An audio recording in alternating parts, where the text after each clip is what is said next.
Šodienas lielākie cenu kritumi SS portālā.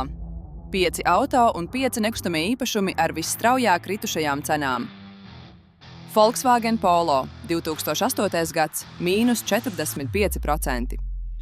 Ford Transit 2013. gads – mīnus 44%. Chrysler Grand Voyager 1997. gads – mīnus 44%. Piaggio Vespa 1997. gads – mīnus 44%. Peugeot 307 2003. gads – mīnus 44%. Tagad nekustamie īpašumi. Rīga, Bukulti – mīnus 48%.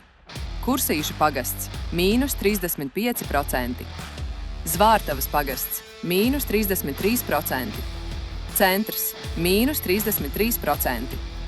Krāslava – mīnus 30%. Vairāk cenu kritumu katru dienu. Cenu mednieks – saita profilā.